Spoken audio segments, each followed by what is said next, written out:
A paz do Senhor, irmãos. Eu vou trazer uma palavra bíblica para nós meditarmos, que ela encontra-se no Salmo 40, no versículo 1 e 2, que diz assim: Esperei com paciência no Senhor, e ele se inclinou para mim e ouviu o meu clamor. Tirou-me de um lago horrível, de um poço de perdição, e pôs os meus pés sobre uma rocha e firmou os meus passos.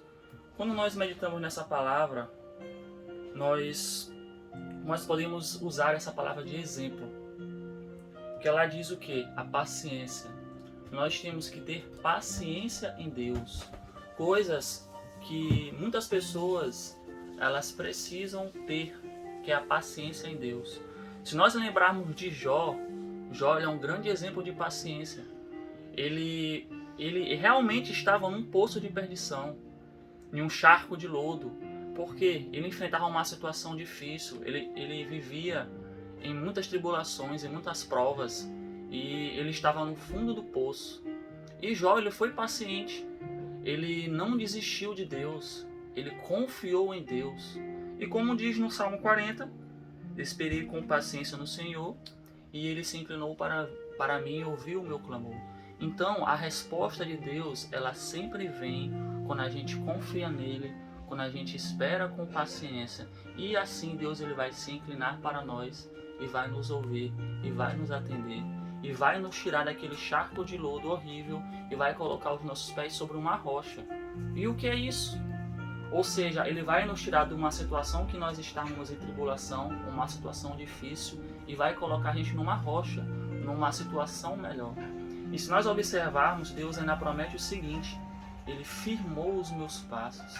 Ou seja, ele vai nos firmar naquela rocha. Além de ele nos colocar numa situação melhor, ele vai nos firmar naquela situação melhor. Assim como ele fez com Jó. Jó ele perdeu tudo que ele tinha. E depois de enfrentar essa grande tribulação, Deus ele tirou ele daquele charco de lodo e colocou ele numa situação melhor. Jó ganhou tudo em dobro. Jó ele ficou numa situação melhor do que ele estava no início. E Deus firmou ele naquela situação melhor. A mesma coisa, isso acontece conosco. Às vezes nós estamos num charco de lodo, num poço de perdição, com problema de saúde, com problema financeiro, com problema na família. Não importa qual o problema, pra gente a gente está numa situação horrível. O que nós temos que fazer? Se inclinar para Deus, confiar nele, acreditar nele e esperar nele. Que nós fazendo isso, Deus ele vai nos atender um certo momento de acordo com a nossa paciência. E quando ele nos atender, ele vai nos colocar a gente numa rocha, vai nos colocar a gente numa situação melhor e vai firmar os nossos passos.